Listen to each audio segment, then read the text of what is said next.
Yes, and then we'll just continue the conversation. Hey guys, welcome, welcome, welcome. So this show doesn't necessarily have a title, but we're going to discuss our get some feedback on the conference and get some just see what everybody experience was like. There are opportunities for improvement, hopefully, and probably areas where that were very successful that we weren't expecting to be successful. So I'd like to get you guys feedback. If you guys could introduce yourselves so that we can get on. Starting with you. My name's Nelson Winter. I work at WellSpan WSRH. I'm a supervisor. I'm from York, Pennsylvania. Originally from Baltimore, but I currently reside in York. My name is Rebecca Peplau, and I am from Maine. I'm the chapter president of the Northern New England chapter. That's me in New Hampshire. Woo! Coming back, baby. Coming back. But I work as a manager at Maine General Medical Center in Augusta, Maine, and I cover a center in Waterloo. Your turn. I'm Jamie. No other information. We don't need any. And then We're all put ready for your a meeting. hand up.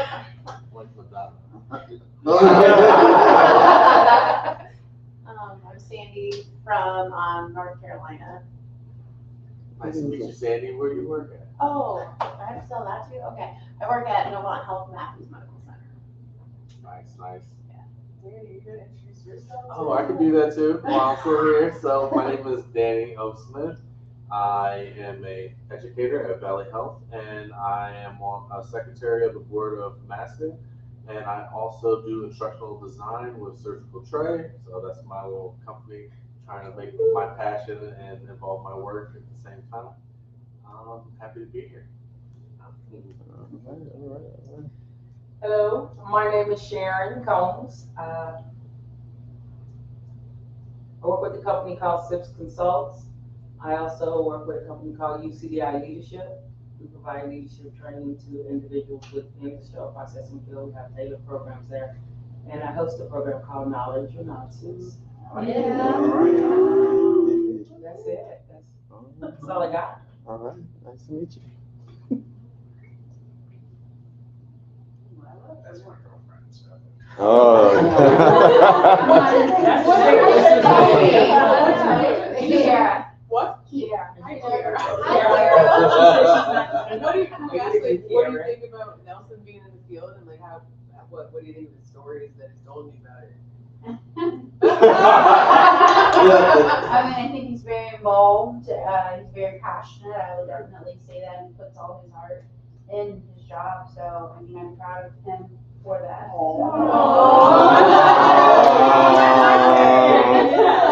I'll give you $5 later. $5. That's all I got is Vegas, baby. So who's next, Miss?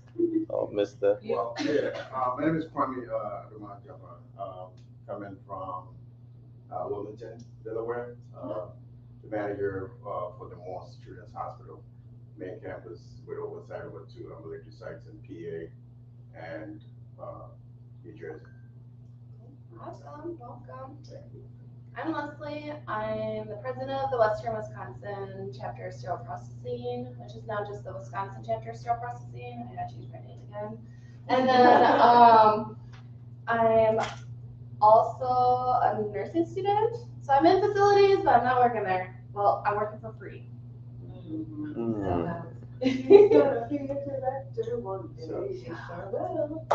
if I could ask you a question, so if when you're done with nursing, what will be your branch? Would you leave SPD or would you still, go with SPD with nursing background?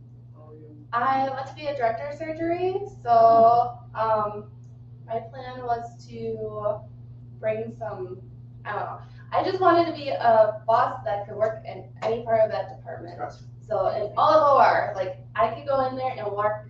So I did like surge tech and I did sterile processing and I'm doing my nursing and I did my business stuff. So I just want to be able to go in there and be like, hey, I've been there, I've done this, I have the empathy, I totally understand in and lead with knowledge of their positions. So. Good. Your turn. I'm Lila Price. Hey, everybody. Let's see. I am currently, I just recently stopped traveling as an interim manager. So I'm currently just took a new role as the Education and Quality Manager at Pennsylvania Hospital. So I'm very excited about it. It's a great opportunity to grow and just to do something a little different, not a role that you hear often. So I'm looking for some leadership and guidance from other great educators. I've been an educator before, but this is a different level of it. And I'm very excited about managing a process versus managing people. So that was kind of the lure to get me into this particular position and get me off the traveling market. But I also do, I'm also the Director of Education for MAXA. So very heavily active in our chapter. 2 of my chapter members are here. And so that's part of the reason we come to support, make sure that we are active in HSPA. What is MAXA? MAXA, M-A-C-S-A, Mid-Atlantic chapter, Mid-Atlantic Central Service Association. That's in It's a tongue Pennsylvania. twister. Yes, oh no, we're not Pennsylvania, we are in New Jersey, so technically we're South Jersey area. But we also cover. All right. We also cover Philadelphia as well, so. So I have a disclaimer here for everyone involved, including myself. So our views here tonight are strictly that of ourselves and not that of our organization. So, all right, just clear the air on that. So thank you guys for tuning in, and we're going to start with some, just some comments on how you guys feel about how the conference went this weekend. What are the positive things you take away from the conference in terms of education and overall experience? Anybody want to go? All right, Danny. Have a See you. good one. Have a good one. Safe travels. Thank you. So, in terms of overall experience or education, what are the positives for this conference for you? I would like to say that it was a great opportunity to network, and I think that they had a lot of sessions on soft skills. Like you presented a very good soft skill with like dealing with difficult situations with conflicting personalities, and how to kind of self-reflect on the way you perceive those situations and interact with people. And I thought that that was really meaningful. Another thing that really stood out was with our new president coming in, his message of networking and reaching out and really being there for the community as a whole, and giving back what you've been blessed with in terms of knowledge and opportunities and your success. That really resonated with me. So that was something that I'll definitely take on with me. I was, I got to volunteer to help with the educator forum this year, where Corey Ofsted and her team were putting through this study about training and rolling out new education to the teams, like in a physical demonstration. So I was able to instruct a group on how to apply the steps in that study. And it was super fulfilling because I worked as an educator for a while, and I'm currently in management, and teaching is one of my favorite things, and it's so fulfilling. So it just felt so good to like be able to like teach a skill to like a group, but also to see these guys like put that study like to the gas, foot on the gas kind of thing with that. So they took the study and applied it with like wiping a container out with a disinfectant wipe, and you guys will read about this when it comes out. I think the next how it was applied, but that was super fulfilling. And then just seeing how Corey Offset rolled that stuff out. So.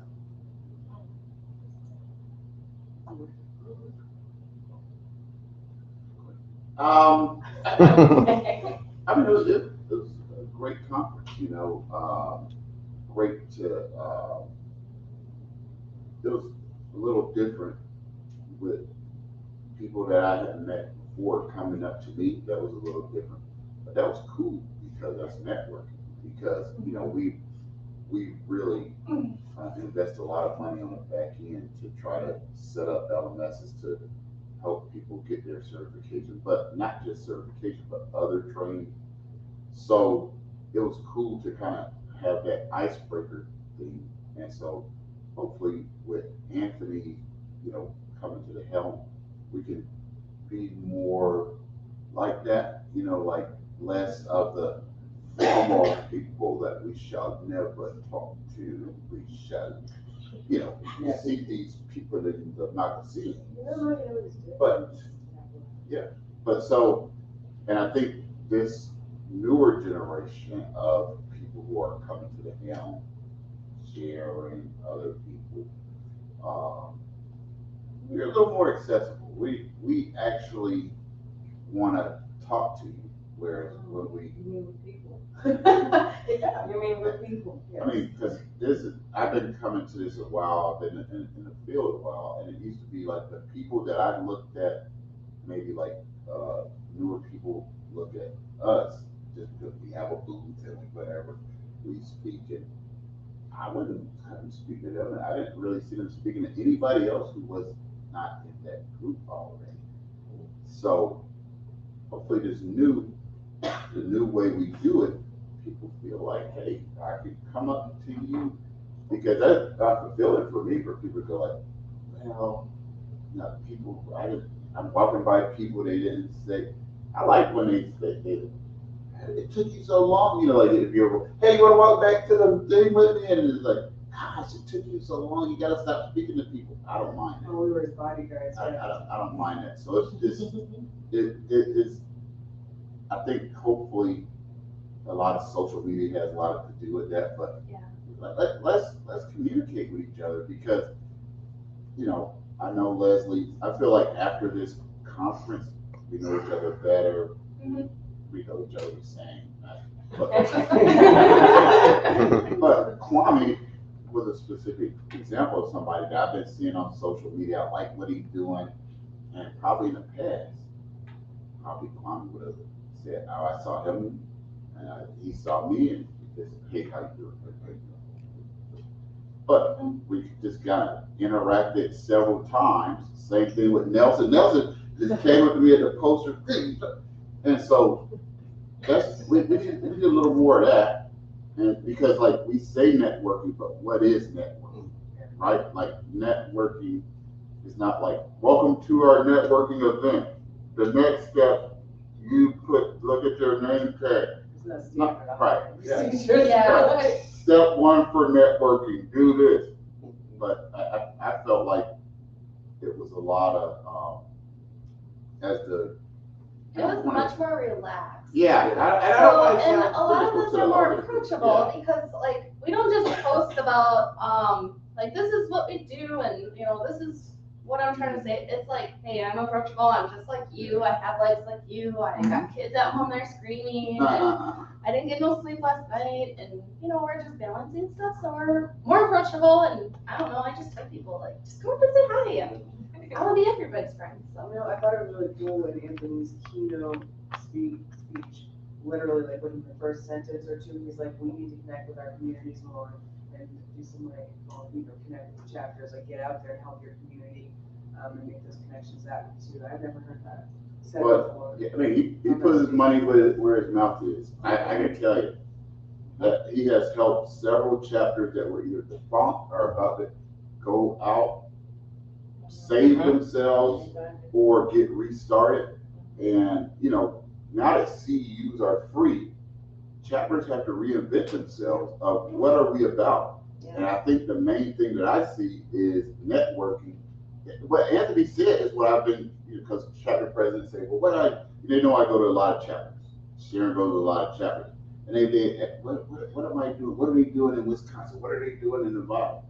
And the biggest thing is, we don't have a lock on CEUs anymore, so we got to make it more about networking. What about a job board? What about some on-site opportunity to meet the managers that are here? But let's keep it real. Sometimes you go to a chapter and there's one manager in the whole chapter on all the roles. So chapters need to reinvent themselves a little bit to be more like this. And hopefully with Anthony, that Anthony takes that so seriously, I look forward to some of his initiatives on it. All right. Anyone done with that question? Anybody want to weigh in on that question?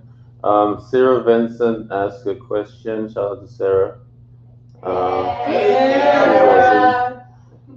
So she said, I would love to know what content you wish to have heard more about at the conference.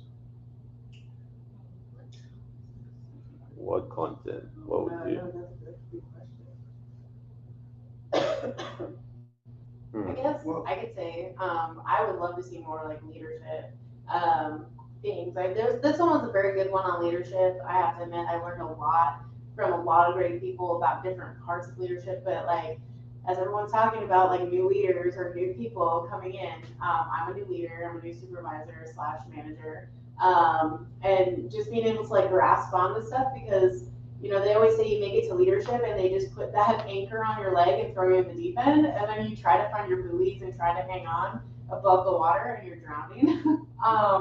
But literally being able to like connect with people and be able to go up to somebody who has been on social media and be like, oh my gosh, I'm fangirling right now. But them like getting to know you as well, like saying, oh, hey, cool. Like, and you're not, if you're available and approachable, like people will come up to you. But people that, you know, kind of like stand off like, oh, I'm so much better than you. Sorry to say, I'm not going to go near you because I don't associate with that. I'm working very hard on the bottom, trying to make my department function, trying to get things working. But also, I don't have anybody in leadership that can guide me in that way. So I guess for me, I wish there was more leadership opportunities so that we can become better, especially for the new leaders that are coming in. I kind of was just, when we were talking about that, something that came in my head was I wonder if, you know how, I think they used to say like what level of experience, or they would rank the talks based on like, you know, where your experience level is. I think it might be cool to like start incorporating like the certifications and how those things can apply to certain aspects of that too. Maybe for people that would be helpful, like, hey, this one is good if you're looking or working on your CHL or add your CHL, this will to continue your skill set here, or CIS or CEO, all those things. But well, there's actually an organization that has like a targeted leadership kind of thing in Texas, and so I know you took a lot of time off work now, but it's kind of set up so you only have to take one day off, and it's targeted leadership. So it's pretty easy to find if you start off by making sure you connect on LinkedIn with everybody here. But yeah, they used to do that when they had the tracks. But what it was doing was breaking up people from hospitals. Like I bring my tech and now they go here, they go there, and it's like, are we even at the same conference? So, I understand there's a bunch of pluses, but if I was a tech and I came here and I was like, where I got 8 classes about instrument inspection and instrument chemistry, and so I get why that's not there. Selfishly, obviously, I like leadership classes, but we don't always start off as leaders, right? So we have to remember that. I think they do a pretty good job of breaking it up. You know, like there was some leadership sessions and stuff, but I think that they also do have stuff for newer techs, and I think that's valuable because I met about 4 or 5 people who were either nurse managers that didn't have experience in central sterile processing or were newly certified techs that were kind of pushed into like lead roles or tech 3 roles just to the lack of staffing and experience in their department, and so they sent them here to kind of gain knowledge. So I think that it's good that we kind of, you know, shotgun our approach of education and give people a variety of those types of sessions, but that's just my personal opinion. I like, excuse me. I liked how Julie Williamson, the editor-in-chief for Process, had her presentation again this year on how to, like, writing editorials, like, to get more people involved, because that is something that a lot of people, like, how do I start? How do I get my voice out there? What opportunities can I take to get my foot out the door? But that's really helpful for a lot of folks that just don't know where to start. So things like that too, like it's kind of hard to like teach a class on that, but that's a perfect way to start for sure. Yeah, and if you're interested in doing something like that, we all have our different skill sets. I mean, reach out. I'd be happy to help anybody, so. So Sarah Vincent says, thank you 100%. I agree. Leadership development is great for those who can't get in the organization, for those that can't get it in the organization. So she liked the response from you guys. So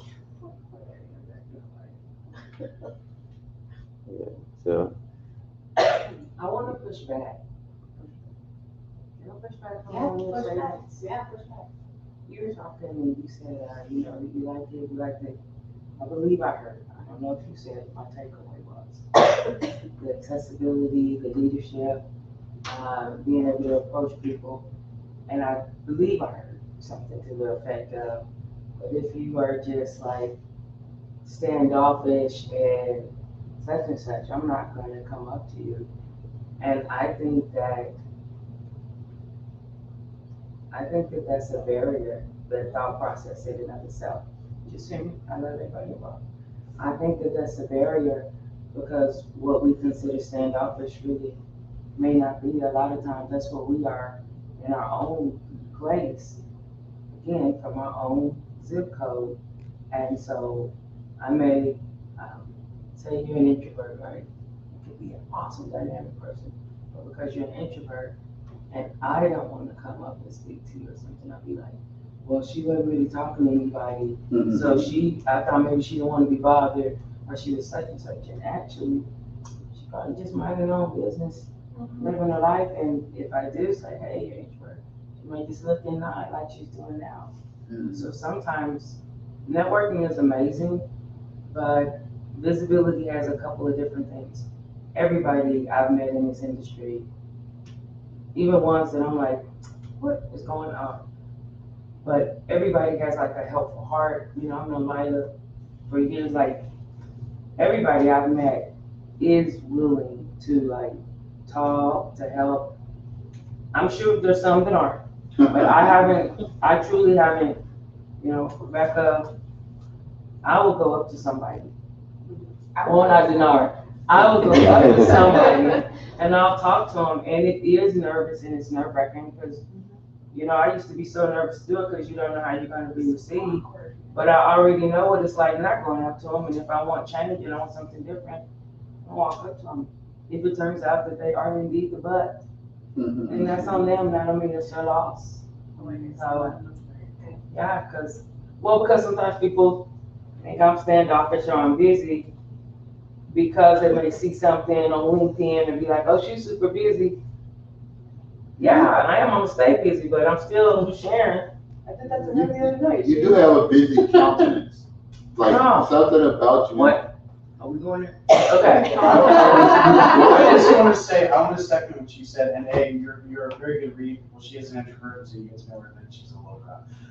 But secondly, I think that like literally anybody, it doesn't matter who they are, like Jameed was in a crowd of people, everyone was trying to talk to him, but he still took time out of his day to talk to me. And then, and not only that, but I introduced people who were brand new to the industry that just got certified, that like they have less than a year experience, and he still shook their hand and said, hey, you know, like if you have any questions, you know, like you can hit me up. And, you know, and I gave him LinkedIn information on people, and people were super friendly, like Sean Weir. He gave people shout outs that were new texts and stuff. So I mean, you have to kind of just realize that just because someone's super busy and they seem like they're kind of standoffish, a lot of these guys, you know, they have a social media presence, and you know, they have a lot of people around them trying to speak to them, but they still will take the time to talk to you. I mean, I stalk most of these people on LinkedIn all the time, and I roll up to them and I say, hey, I just want to introduce myself to you, and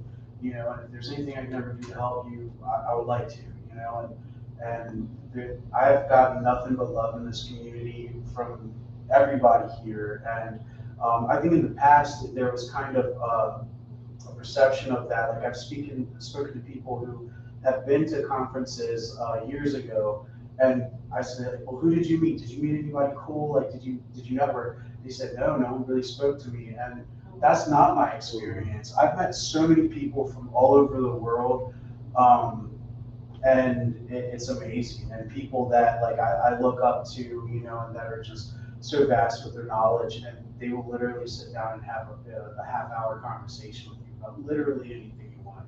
So you just take that chance to extend yourself out there, and they'll be there for you.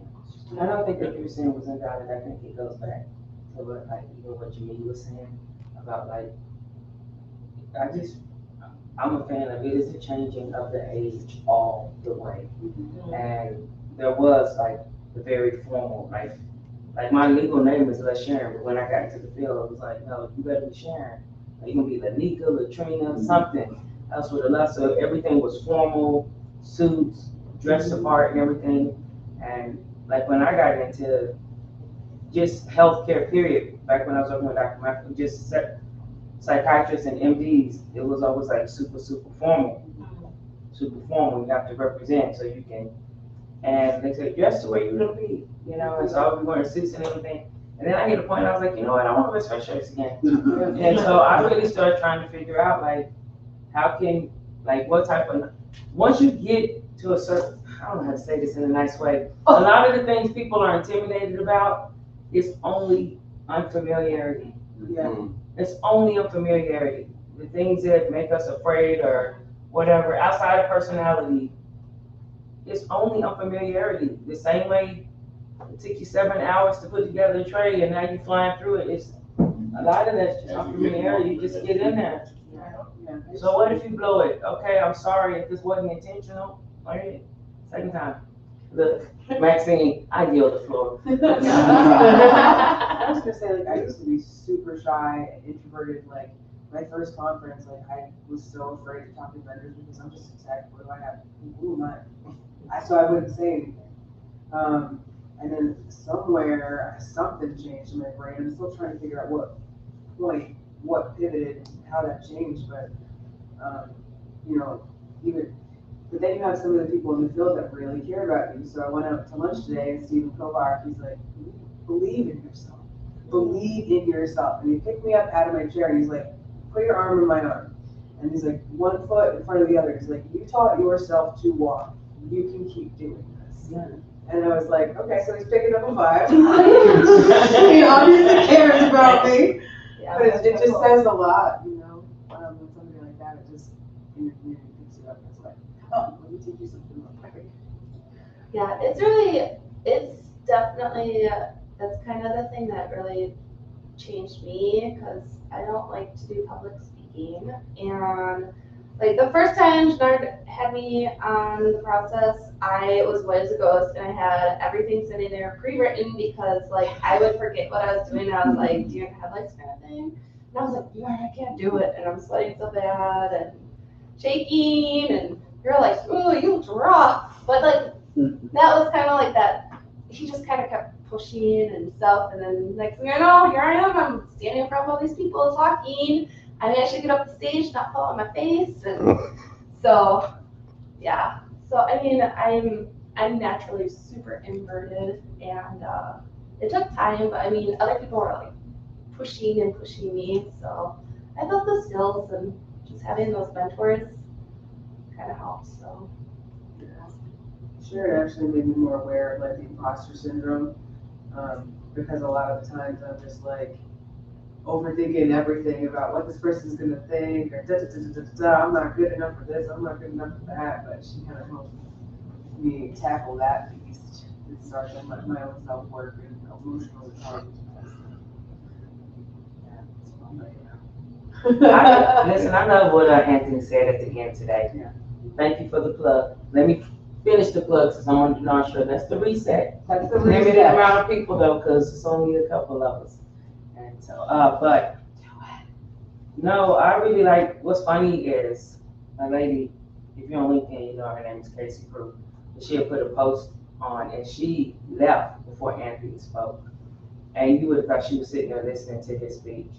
Like, I love what Anthony said, the whole thing. I've been to HSPA, the company SIPS has been probably like 14 of the last 15 years. I've always been cool with this industry, with sterilization in the industry. And I've always been a member of HSPA. But today, I've been a member, like, because you get certified and you keep your membership. Pay my money once a year type of member, like I'm not looking for. But today, I felt like I was part of a membership, not just because of the tools they had, not today, this conference, but because of my relationship with the people inside of HSPA. And the same type of appreciation and whatnot that I have for sterile processing as an industry. I truly felt that a lot, this conference right here. Like, I didn't feel a whole bunch of silo type of greasy division or anything like that. I just was like, Yeah. we are awesome. And I'm like, some of us been shouting from the rooftops, or somebody's shouting, like I could tell today that this conference, that people came in with pride, not needing to be encouraged to a point of pride. Like our industry is like, no, and we're beginning to like sit in our seat, occupy space and come. Go ahead, Jamel. Go ahead. I mean, not Jamel, but go ahead, Jamil. You just made a light come on, because a lot of times in the past, it's like a million speeches about, they don't like us, they don't think we, and I felt like the lack of those speeches is kind of like our indicator of our maturity of getting out of that. Well, we are worth something and all that stuff, because now we're getting to the point of how can we influence change? How can we affect? How can we show our expertise? And that's one of those things that I try to help people do. But if I'm trying to help them do it, but then I come to the conference and it's more, they don't like us downstairs, and I'm like, I almost like that, as that group is no longer all giving the speeches. Yeah.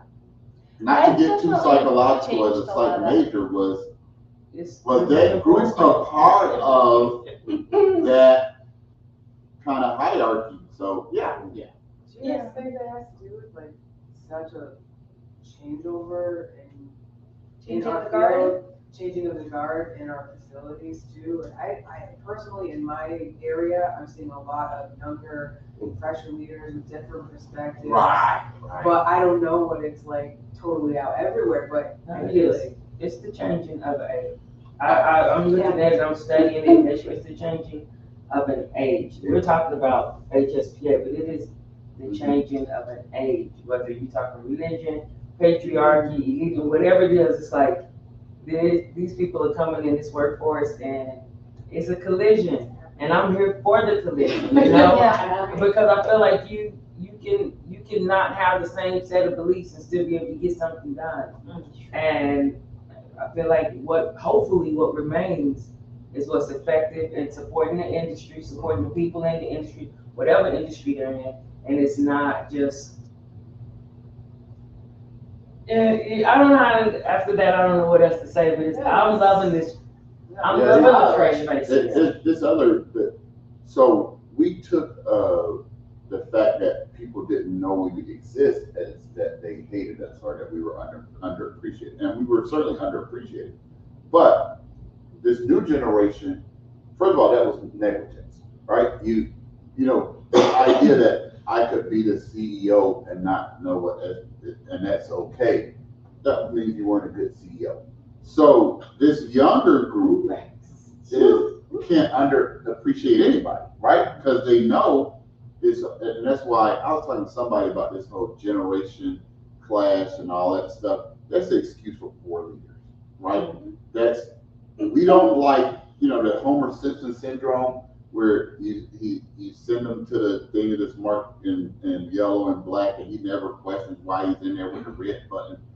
If that's the only way you can lead, then that's why you're on, that dinosaur's on the way out. I don't mind explaining myself to, I don't mind explaining myself to 19-year-old team members, because I should be explaining myself to 59-year-old team members. It's okay.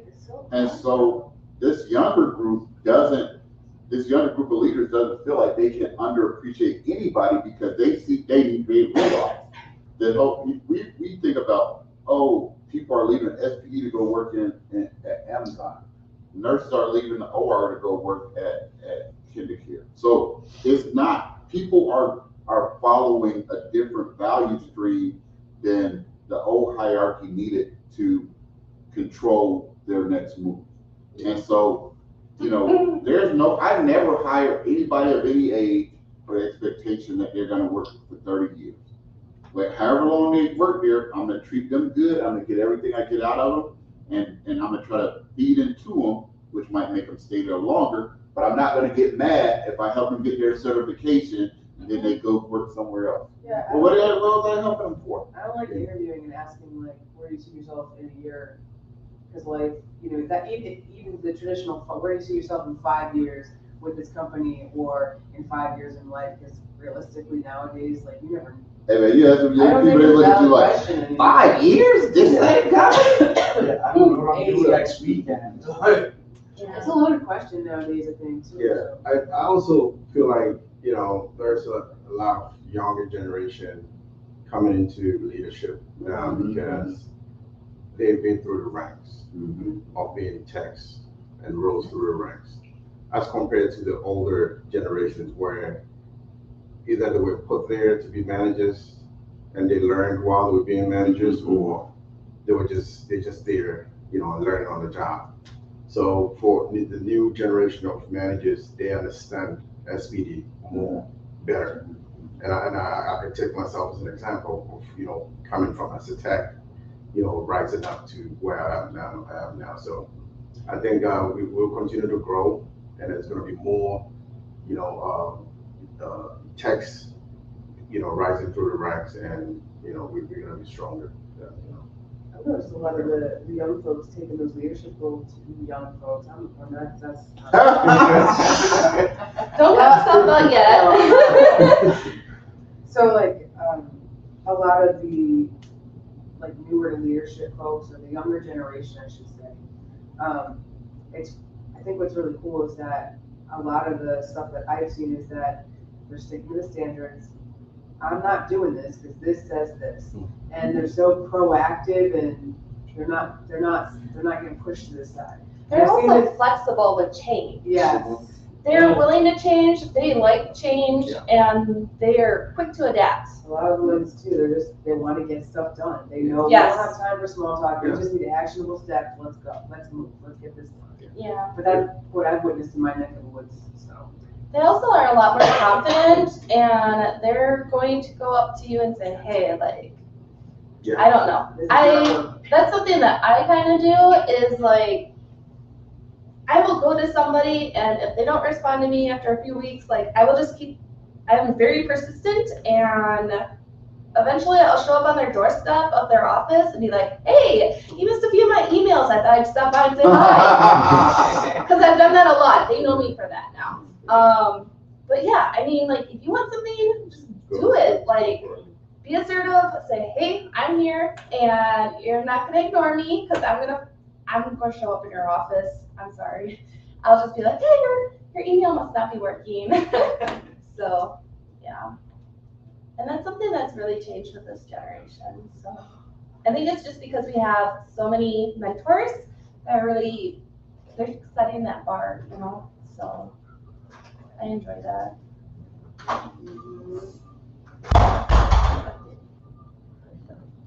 Yeah, and I think with social media too, with LinkedIn and all that, there's a lot of the younger generation who've gotten into the field and are looking up to a lot of, the leaders now who are on social media, making, putting a lot of stuff out there in terms of HSBA. And like I said, I've been following a lot of them. Ms. Combs, one of them, and we exchanged texts back and forth on LinkedIn. And, I was looking forward to meeting all of them. Jay Meadows one, Hank is one, and like I said, if you see them, I've enjoyed this year's conference than any conference that I've been to. And I'm proud of meeting them, taking pictures with them, and all that. Yeah. And then my boy Denard is one of them. Hey. To be honest, I'll say this was a lot about reflection for me because I'm thinking back to when I was the first time I came to a conference and what I experienced then, and then listening to all of you, I'm like, oh, God, I've really grown a lot. And I just was really reflecting on it because I got to be a mentor this year. So I had mentees, and then I literally took my mentee, it was like almost like it grew into, because she came with someone else. And that person was able to get a mentor. So then I took on another one. Right. And then one of my best friends, our closest friends, that's here. It's her first time going to a conference, been in the industry for 29 years, first time coming to a conference, primarily because she was coming to support me. So that was great. But then she found somebody else at the party from HealthMark. And so we ended up with 3 brand new people who had never been to a conference before to help guide and mentor. And I thought about a lot about that. That was the reflection period. So I was sitting here quietly because I was thinking about the first time I was at a conference, that was the first time I met Sharon in the flesh. I had spoken to her, had worked with her, but that was the first time, my first conference was the first time I got to meet her physically. And she walked with me around the conference at the end of the expo. And we walked and talked.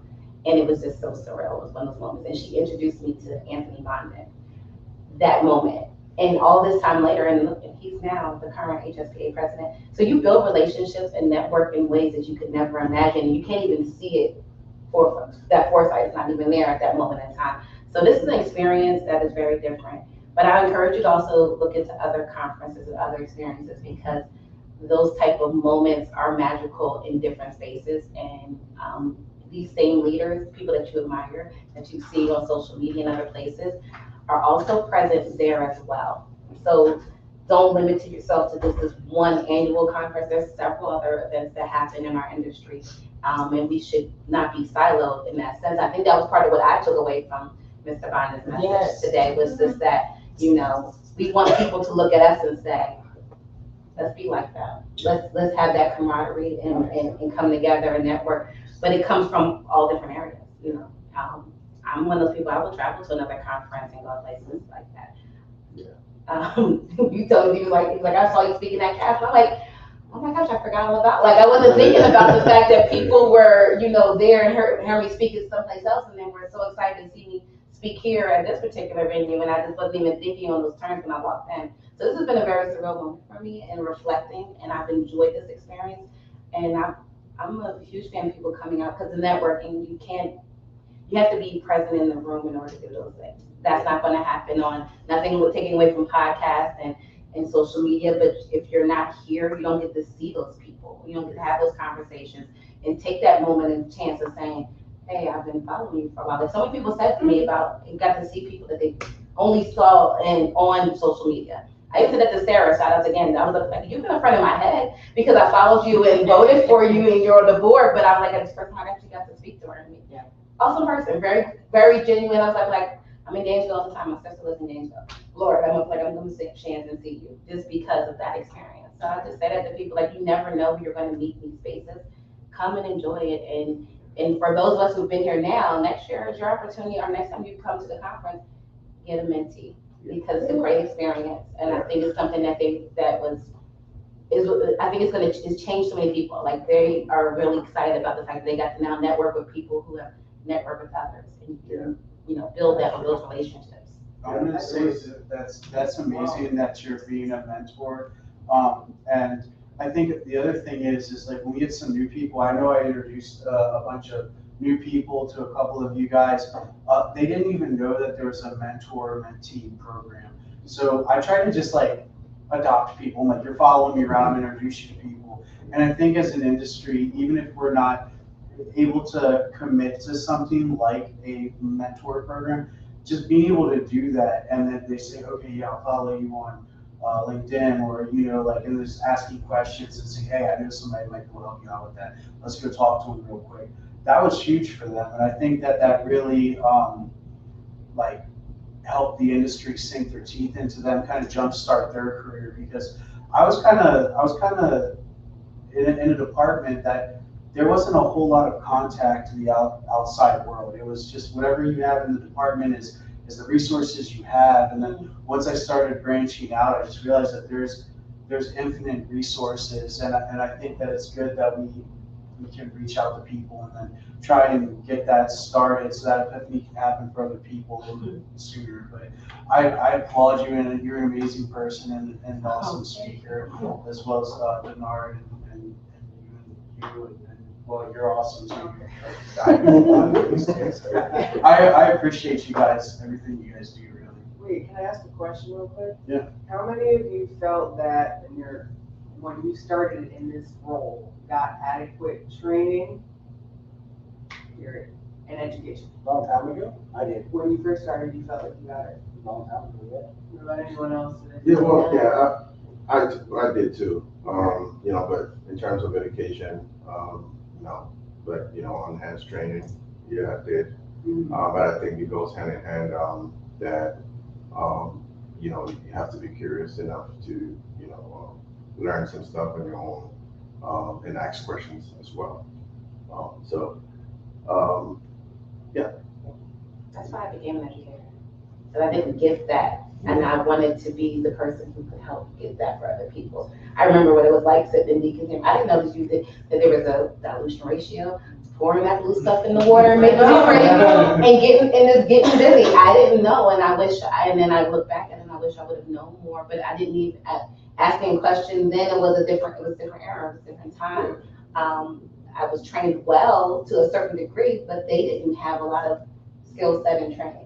So I think that the push of having more educators in these spaces, that was a job title that wasn't even heard of years ago. So, there wasn't an educator. Your manager did all of those things. Your supervisors were all of those things. There was no real preceptor. There was somebody you just walked around and trained with. It wasn't a title, so to speak. It wasn't extra paid or anything like that nature. Competencies, what was that? Like, like that wasn't a formalized setup. So I was taught like step by step, hands-on like you, but the education, the why behind it, I didn't know. And the thing is, like, it made me think of the new leaders that we were talking about, the new generation. I feel like a lot of us have been through that and can appreciate that education takes time. You can't freaking rush this stuff. No. And we can appreciate and recognize that it needs to be done the right way, or else we're going to make our own lives miserable. Yes, which is why I'm taking my new role so seriously. Because it's about managing a process rather than just the people. Yeah. And I feel like I can have more control over the process than I can over people in that sense.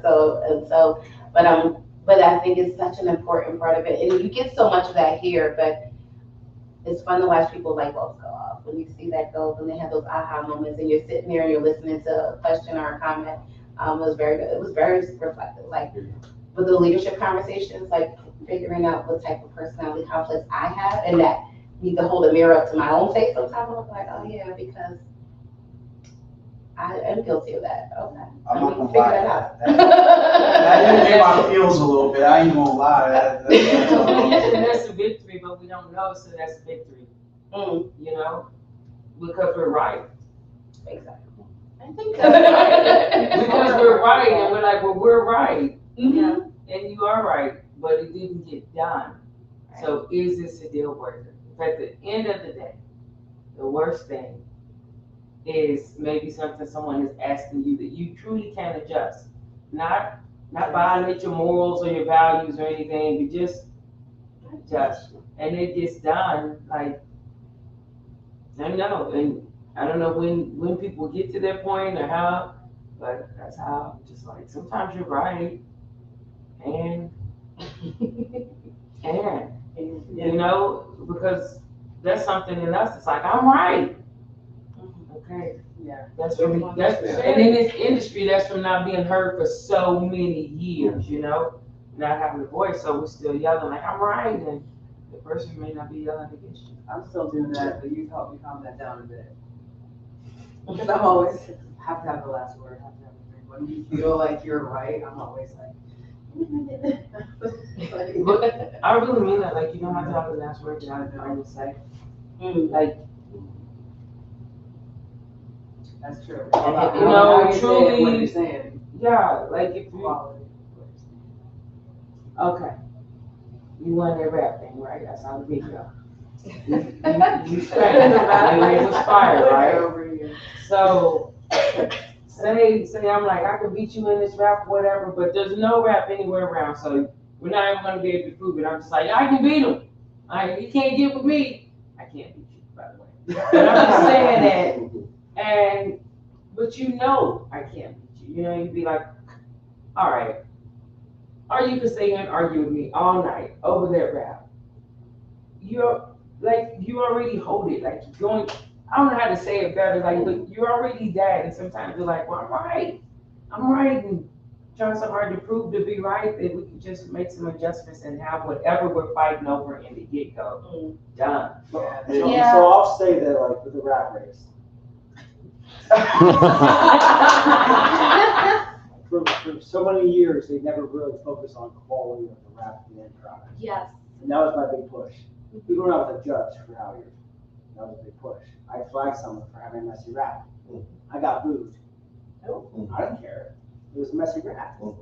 Just like today with me and Victoria, like we did 3 rows, like too many stems. But again, well, for a real messy, we'll ready.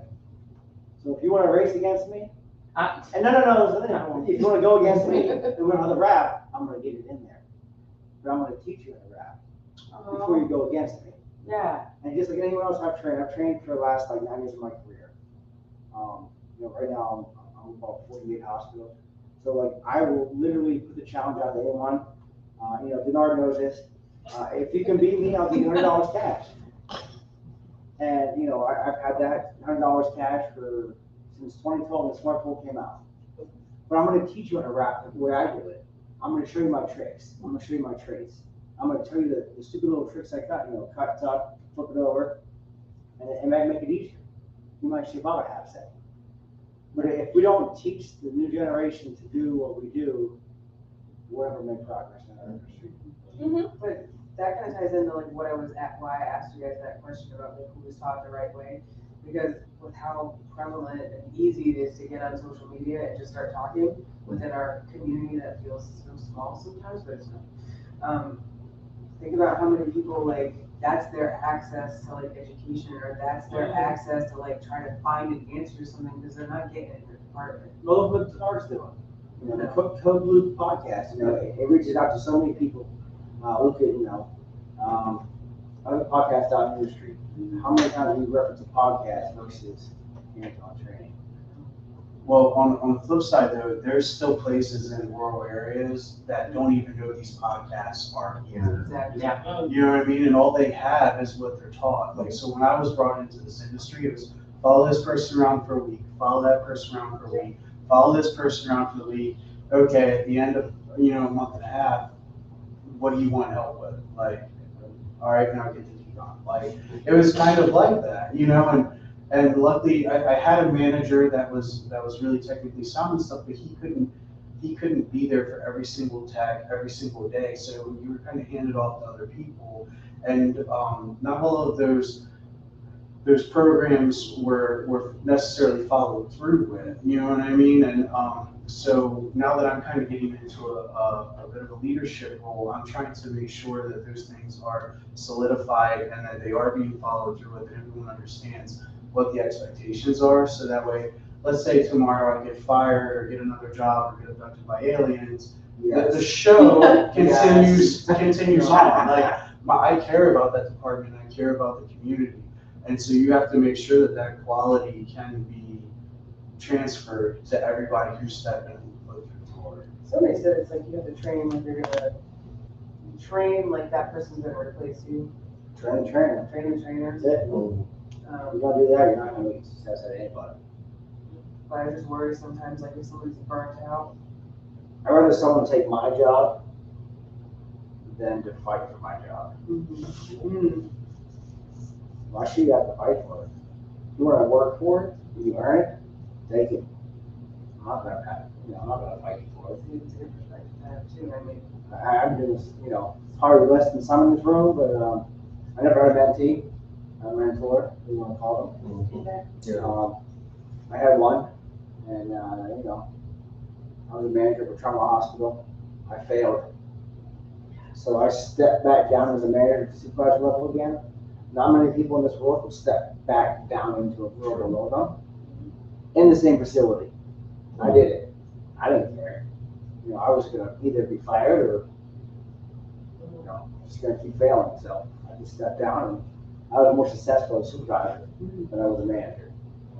And from that point forward, I went my career to education and never be a manager or director again. Did I do it? Hell yeah, I did do it. Did I want to do it? Absolutely not. Manager, supervisor, it is not for everybody. If you think that a supervisor or manager job is for you, have at it. I support y'all.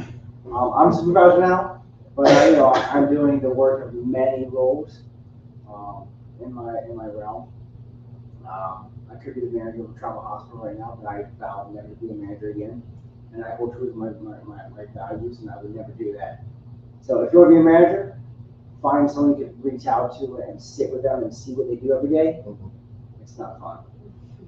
If you like hands-on work, incorporate your skill set, focus towards education. It doesn't matter how you used to do it, change it. If you don't change it, you're never going to advance in your career, you're never going to advance your department. It's as simple as that. We have to evolve monthly, not yearly, for our SOPs and conferences. I agree with that.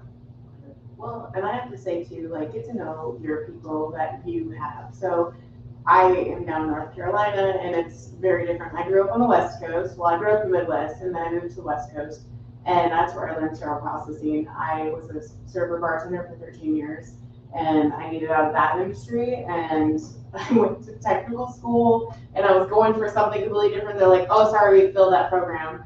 But we have this central services, and I was like, what is that? And the lady had to read it on the computer screen. She had no idea what it was. So I was like, well, okay, I think I can do that.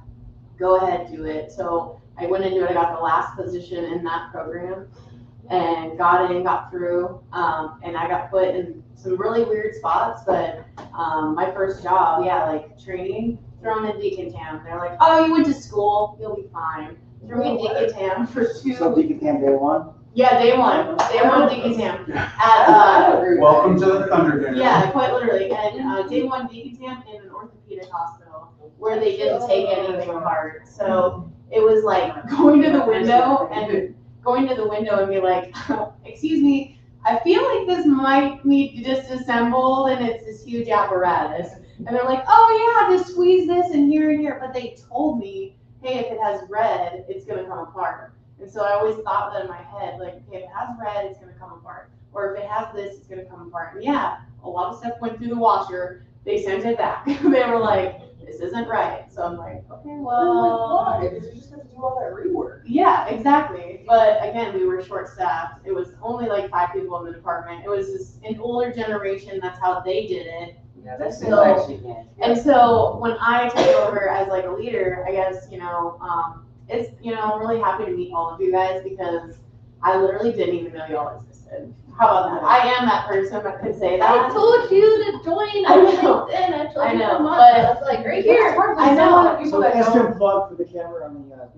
If you don't, on LinkedIn, join LinkedIn. Get on it. Get on LinkedIn. Yeah, so when we'll put you all on blast. If you don't have LinkedIn and then you join LinkedIn, how do you connect with people that you don't know? Find one of us. Yeah. I literally told somebody that today. I was like, Anybody reaches out to any of us. What was your buddy's name?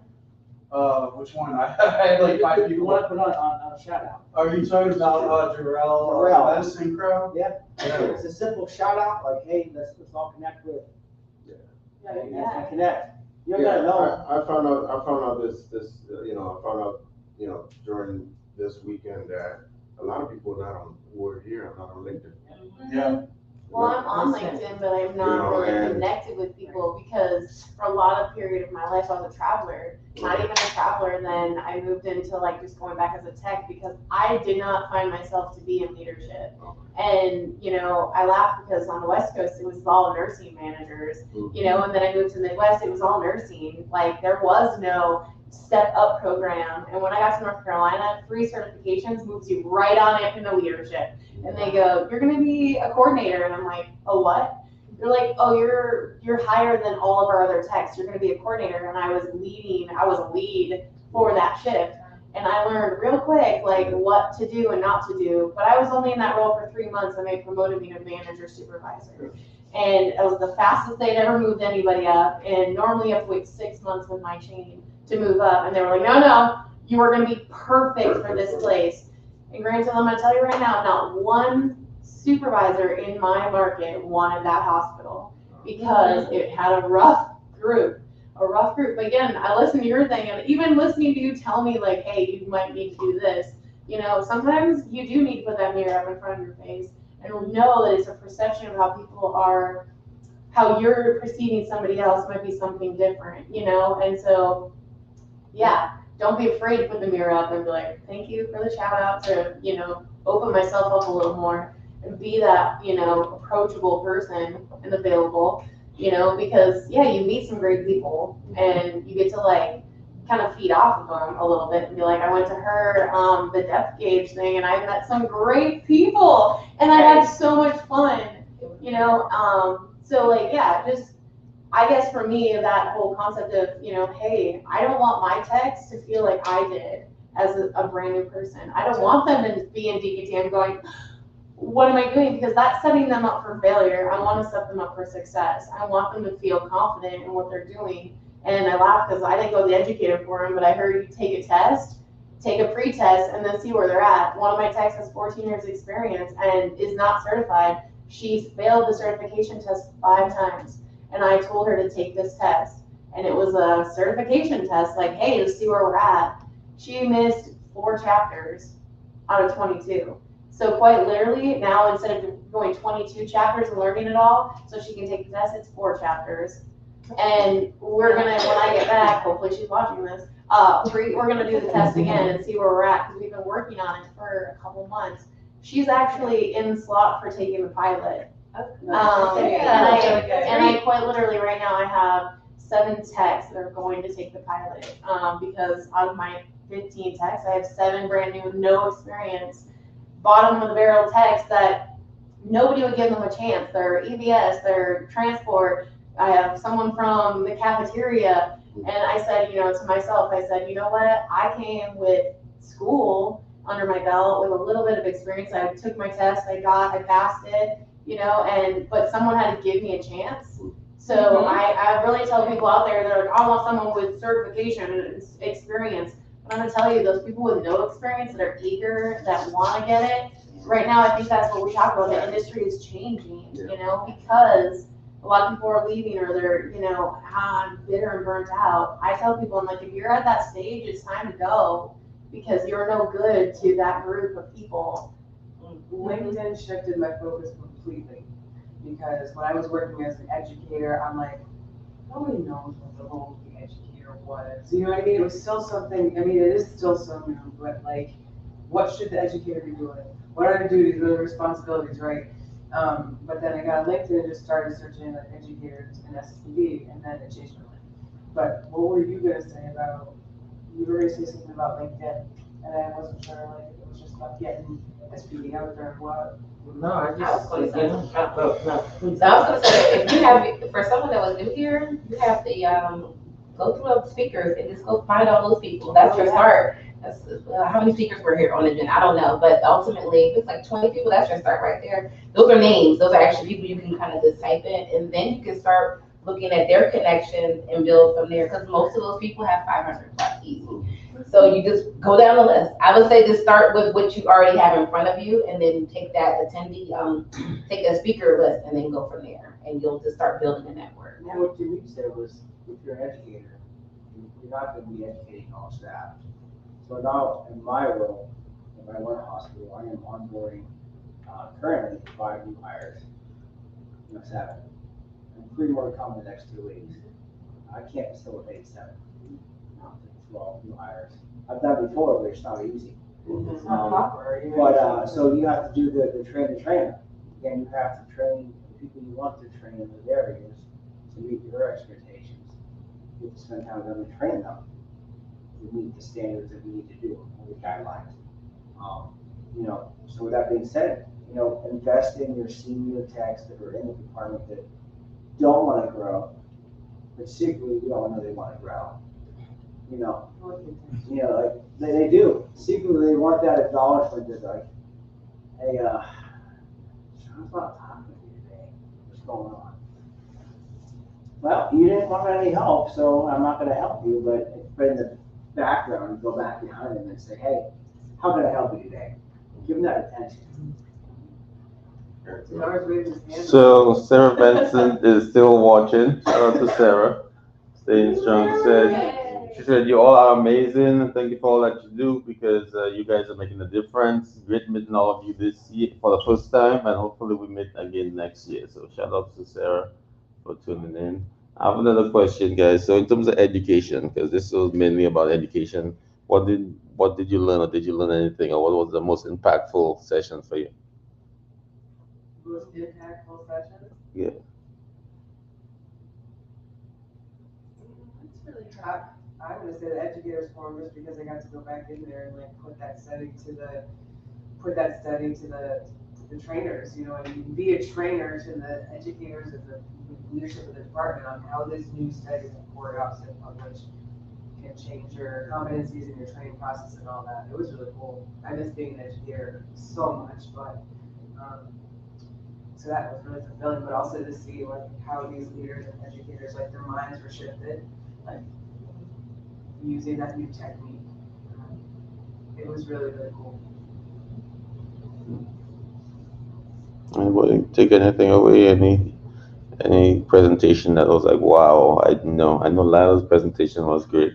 I know. I wasn't here because the storms Oh. hit me on Saturday, but I heard amazing things, and you said, wow. I heard amazing things about Kyrie Thomas and Shamir. I heard that presentation was very good. It was very powerful. They said like people were standing on the side, not leaving it all. Just I want to give a shout out to Jill. I love Jill. Having IP come to our conferences is huge. If we're not involving our IP team, we are failing as an industry. Having Jill be certified by TUC, CCRCS and CER, I think it is. I'm sorry, Jill, I don't remember what one you are, but I think she's CER. But having that level of an IP that's dedicated or focused to attain certification in sterile processing. I know in my industry, I have probably over 100 IP folks. I know that for a fact. And not one of them are certified in SCD. The fact that Jill has taken another level and got entry level and taken another level. She has a poster this year, and I think she spoke on 2 topics this year. she did. That is the focus that the IP in our realm need to get on board with. And also on our end for educators, I challenge anyone out there to get certified for infection prevention. I'm actually working towards that right now. Even with Jill's IP, as you're talking about it, I always just think of her as still processing. I know she's IP, but she's so like vested and partnered with every, always. She was in the department working. She was in there when they was new, they had heartaches, she was calling and saying, she was like, hey, it's okay. We have that growing pain. But IP's out there. I'm the bad person, but you should get on board and get certified with us. At my last facility, my director was a nurse, previously worked in infection control, and it was wonderful to have that perspective as our leader. And it does bridge the gap with a lot of things. Like when I came in there before ST108 even came out, she knew what type of water quality testing we need to have because of X, Y, Z. And so there were steps that, from her perspective, she literally just changed because she knew from her IP background that right off the bat, these things need to be addressed. So Speaking about IP, I don't know if any of you had the opportunity to attend Garrett's session. He was talking about how to kind of build a bridge between IP and CSP using AI, and that kind of tied in also to Hank's session later on with AI. And I thought that stuff is, I'm a nerd, I'll admit it, I don't really care what anybody thinks about me. But like, I think that the scalability and the potential for AI, I know it's still in its infancy stage, but I think that has a lot of ability to help us facilitate better patient care in the future. And I think both of those presentations were amazing, and I was looking forward to them, and they didn't disappoint. You know, I think you need a poll on your podcast. Mm-hmm. Throw the hammer down. What do you call your department? CSPD, SPD? We need as an industry, I'm telling you all, I agree with that. just like if you call it steroid, I'm gonna call you out. It's not steroid, then it's a brand of a company. It's not a modality. Steroid is not a Kind of brand. like Kleenex. Yes, it's a brand. Yeah. So everyone says Google. Google is a No, brand. that's a brand. Yeah. But It's like, sometimes no when you tissue, I drive, don't when know. you say a Ferrari, you're not gonna be like a four-wheel. I will tell you exactly what I drive every time someone asks me what I drive, just because I'm that particular. But we need to come as an industry of what we call ourselves. You know, sterile processing department, central sterile, whatever. You know, but like the distribution part, we need to remove ourselves from. If your industry does, your hospital sort of distribution, I challenge your hospital to get rid of it. Get yourself out of the patient supply, get yourself out of the crash carts. Yeah. I know it's in the book, True. I know it's an HSP's book, it's in the CPSPD book, but we are not focused on that. Our focus is on patient safety at the table, not crash carts, not pumps, not potty I chairs. don't know if you can say that if it depends on who you are. You're in the materials management, it's a different area. Not everybody belongs to surgical services, you know, so. So that's what we need to figure out our name now. We need to come up But with but that depends on who's paying the salaries of the people that are working there. We don't generate money. in our What I'm saying is like, as an So that's the industry, difference at that we point. need to come up with a name Generate that's money. We centralized. absolutely generate money. No, but we. Well, it's not billable in that sense, like, you know. No, it's not- she's got the business lady. Yes. It's, this is my opinion. Okay, this is not intentional. That's a vanity metric. Our name is a vanity metric. The VA, you're gonna be talking about supply. So our name is a vanity metric. Like, there's a lot. I'm not saying we shouldn't have a same name, or should. I'm not even saying we should. I'm saying when we say sterile processing, most people know sterile processing. Most people know reprocessing, off-site reprocessing, because it deals with instrumentation. Most people within that triangle of materials, OR, that surgical support type area. So, like if HSPA was to spend their time and their resources, sorry, I just met you, but Yeah. I resources to get us on one account with our name. Business, you say because I'm a businesswoman, that's exactly how I'm thinking about it logistically. So we're gonna, just the amount of money, resources, and time just to do that, to me, that wouldn't be my first priority. How about this? If a house is burning, that would be my first priority. So I'm gonna, so you're in the VA, it's a little different. I'm thinking of myself. Within the 48 hospitals that, I encompass within, we all can't agree to one name. Yeah, because we're people. Yeah, but like, if we're trying to promote our industry to those higher ups, to the news, to people, I feel like we need to come up with a professional name set that we all don't like. You call it this, you call it that. Like, then we're all not standardized to a name. I that say we can choose promote. something else to standardize, something that the decision makers are gonna really rock with. Like what? That has to do with money in their pocket. Well, if you talk about money in the pocket, it goes back to the OR and the case volume. No, there are other ways. The people slip on sterile processing. Listen, this is a small industry, but it's $1 billion industry. So you just have to speak their language, and their language is costs, benefits. And it hurts our feelings because we're like, I'm working so hard. I'm staying here from 7 a.m. to 9 p.m. at night, and nobody knows, and I'm screaming, and what the hell? And then Sharon calls. But you know what? You know why nobody knows? And don't be petty and try to do it wrong. They don't know because when they come in, everything is done. And they're like, great job. They don't understand that you haven't seen Little Timmy. I tell people all the time, you haven't even seen Little Timmy play baseball and get to any of his games and you're dying on the vine. Like, I like the idea of standardization. I mean, that's what we do too. Yeah. No, let's standardize things that have a direct impact on revenue first. So you said one thing though, and I don't agree with it. It's okay. And I'm gonna be bashed probably all. No, you won't. That's why we do knowledge and nonsense. Because if you sit there, you work 16-hour days, and your higher ups like, well, you're doing it just fine the way it is right now, but you're beating up your bottom end workers, your middle level workers, your managing directors who are getting beat up. Trust me, I see it. Are they beating them up though? Well, if we're working 16-hour days just to make the They cases, know. that's my point. If we step back, I know it hurts the patient outcome, right? And we don't produce the amount of work that's required for the These next opinions step. are of me and not anyone who may Oh, sponsor me of course. or pay me. I'm just saying, like, if we step back and we didn't put forth an extra effort that we all do every day,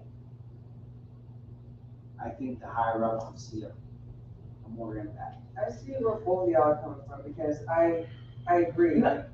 That's what I say. Yeah, I know, say I'm just saying. don't do it in a team petty way. Yeah. If you know this is the first case and you really can get it ready, get it Get ready. ready. But if you get off at 5:30, Say it. no, take it.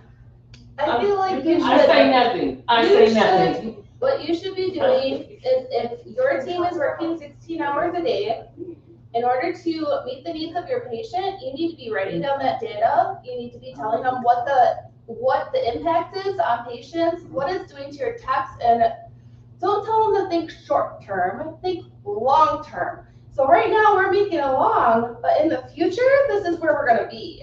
And you need to tell them like, this is gonna be the impact, this is the revenue money that's gonna be lost on this is your risk for your patients. You're gonna lose all kinds of money with your healthcare acquired infections because your techs are getting burnt out, you can't meet the needs of it, they're getting tired, they can't focus on it. That's my point, like the C-suites don't understand like what we're going through daily by putting forth that extra effort. Yeah. They just say, oh, hey, surgery's going on, we're good. Our money revenue is coming in from the OR, we're good to go. They see the high turnover in our field and industry, and they don't understand the reason why. Yeah, you have to bring it to them and you have to explain it to them in a way that they'll understand. So they understand they understand the numbers. And that's something that I've been working on is bringing that information because my background is working in the C-suite. I worked in revenue. So what I did at my facility was I worked in revenue specifically with all this surgery stuff and I said, this is what's going on here. And I brought it back to the surgeons, they explained C-suite's perspective, and then I explained the surgeon's perspective, and then they got all on the same page. But I know not everybody's got both sides like I do, but you just have to cross that line and break it down to them. Like, this is what you're gonna be looking at. So, because you don't want to be pushing yourself to that point, but you don't want to be backing up to the point either that you're putting your patients at risk. Sharon worked with me for That's a what I'm saying, while. like, Yeah. Because when I was working as an educator, I part of like me doing the reset connected me with her on like a different level, and she would call me, and I'd be walking out of work like 5 hours past my scheduled time to leave every single day, and it was like a big shift in perspective of like, is the work going to be there? You know, who's left to work? oh, but you know, they won't be able to organize and get it done, well, then you would shift my perspective. And just, it wasn't about the team. Yeah. It wasn't about, like, I was not in that sense, like, berating my team. Maybe I felt like my at that time, I was like, they're not gonna be able to do it. I have to do it. I have to have the control. Like, I need to make sure that this stuff gets done. I think that's the best way is to, you know. Maybe you need to just kind of go to the OR and say, hey, this is what we got going on, but my tech goes home at 5, and we're not gonna be able to do that, so like you're gonna have to change the schedule. And if you do that enough, they're gonna be like, what's going on here? But at a certain point, you gotta push back and say, hey, that's not realistic. We can't do that. Because they're gonna take notice. This is one of those simple, it's not easy type things. Mm-hmm. And it's different for each person. Yeah. Because I don't wanna go in there and okay, so Sharon, past President Sharon, I was listening to her speak. One time we were speaking at the same place. And Sharon can tell us, our CEO, we'll work for PPE, you know, during the pandemic. Yeah. And she had her team out in the lobby, like, we'll work for PPE, like, stop playing. We're not going in there, we're not working without PPE and this and that, what? But she can do that, like, she's traveled the world, she can do that. It seems like everybody should be able to do that, but that's not the case. Yeah. Because somebody in this rural town somewhere in New Mexico or Utah or something, they go in there like, well, we'll work for PPE, and they be like, well, you won't work. You know, like and so some of the stuff it sounds simple, and I don't want it to be an oversimplification. You have to be in the space. You have to be in the space, and it has to be a season for that growth, for you to walk that out when you're getting comfortable enough to be like, hey, I really hate that these parts are not done, but I have a conflict.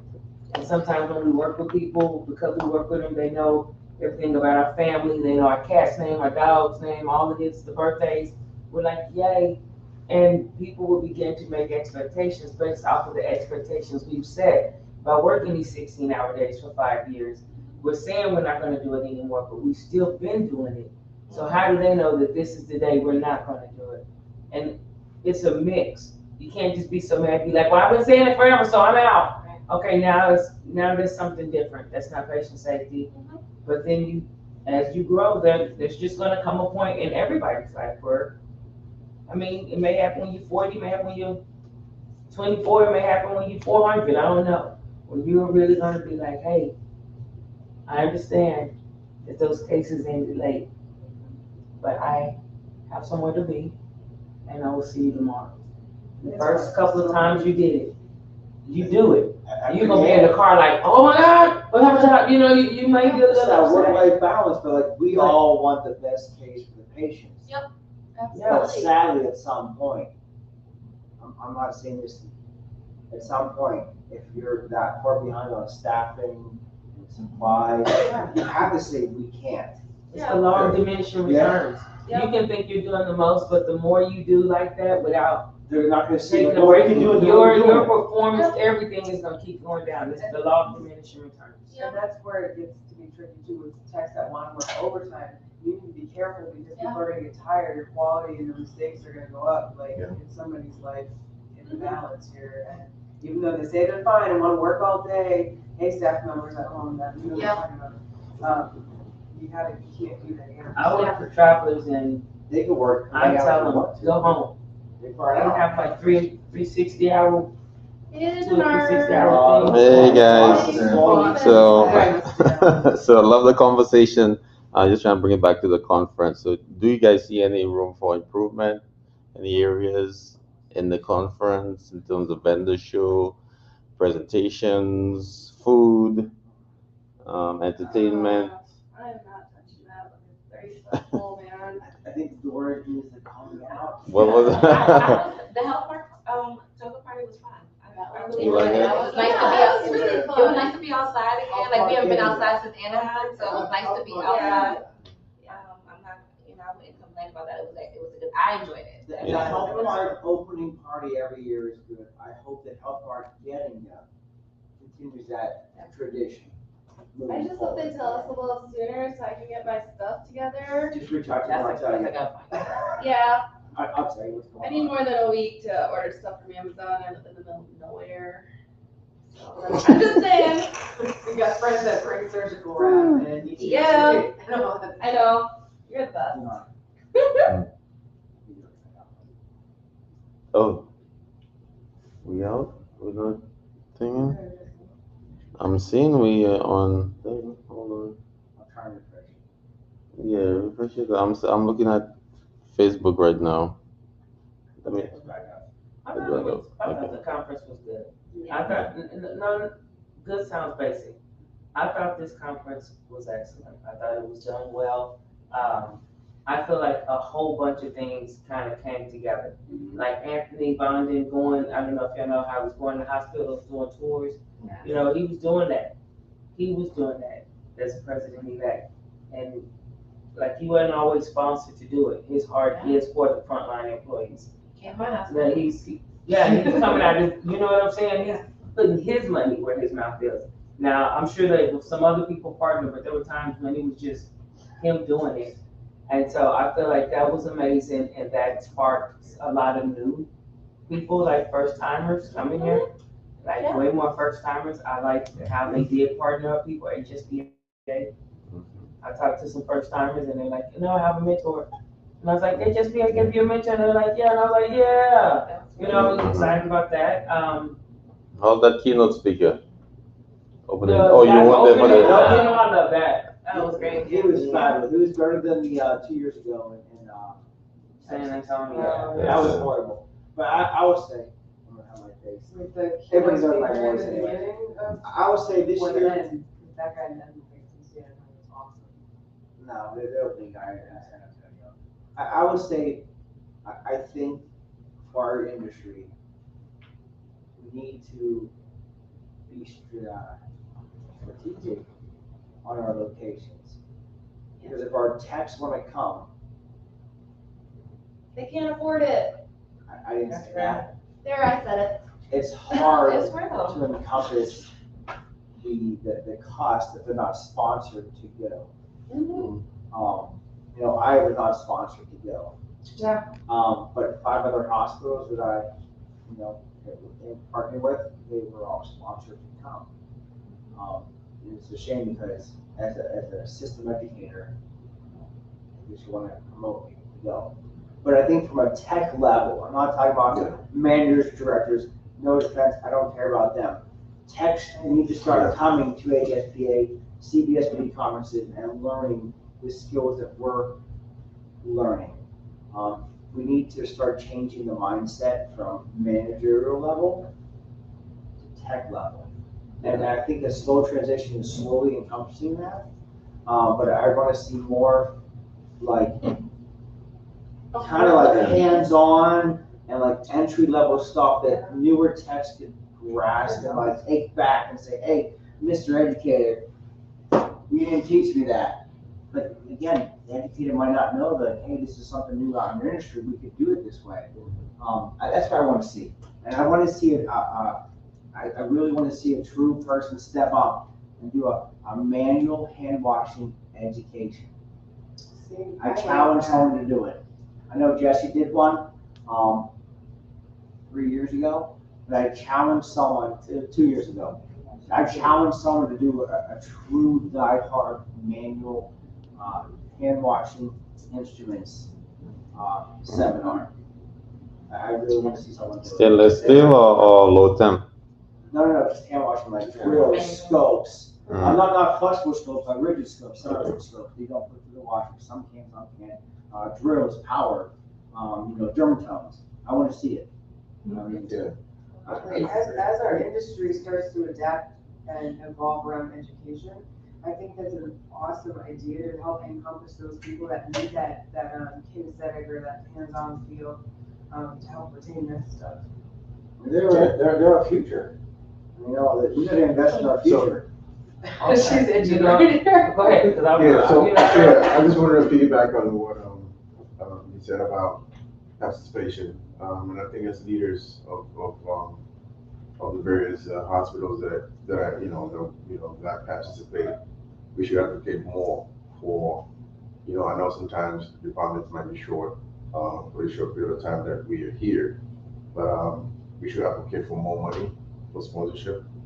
And I think there's a lot of, uh, you know, these vendors that provide also, sponsorship as well. So we could also help our techs to apply for it. One of my overnight supervisor was a beneficiary to come in this year. He applied for a scholarship from Pittsburgh and got picked, and everything was paid for. So, I think we should do more of that. And while we do that, we should advocate for more money, during our budget years, to put more money in that, for conferences, because I think it will help, techs to have this experience. Yes. But like us in the management world, we can do better too. Yeah. Because I look at my budget every month and my expenses, guess what? If I'm not using this bucket of money, next year I can change this. Yeah. And now I have an education budget. Put that budget as a conference budget. Well, that's what I'm saying, Yeah. an education budget to send your text places. Because that's something I've realized as a leader, how to manage the money now. Yeah. And I see a lot of opportunity for growth to support education resources inside of my department, but also outside. Yeah. So I challenge any of the leaders, managers, directors out there, like, please, we need to put a focus on it. I think as our industry becomes more complex and the standards get more intense, they're not gonna have a choice. Like, we are going to have to be funded more for the type of stuff we do.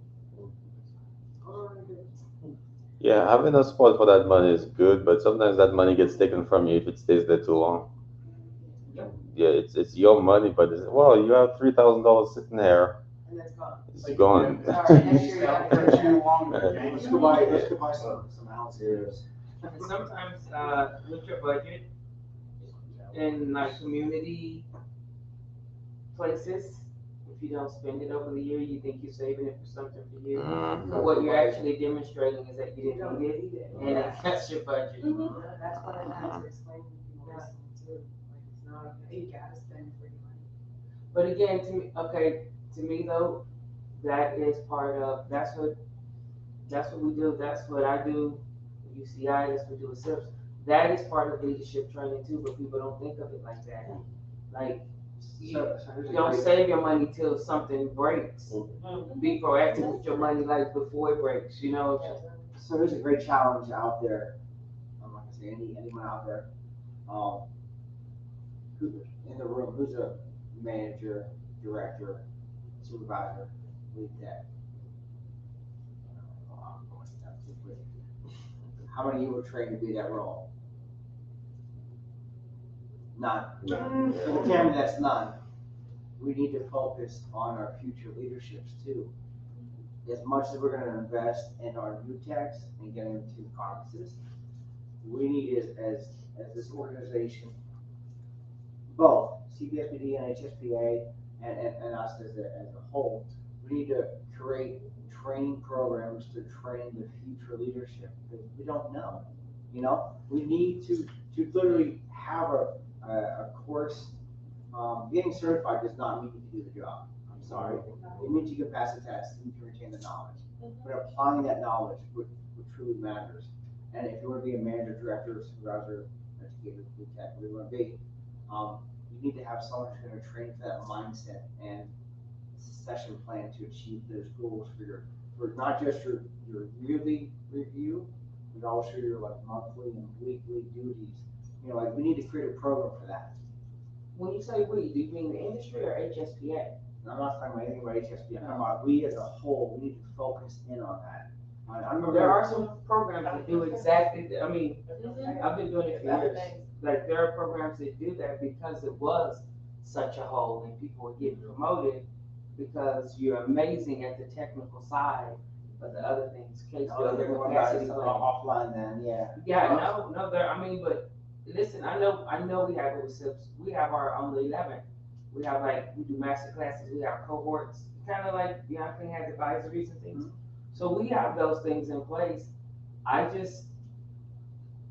there's just a lot of people who don't have it too, because our industry is so large, you know.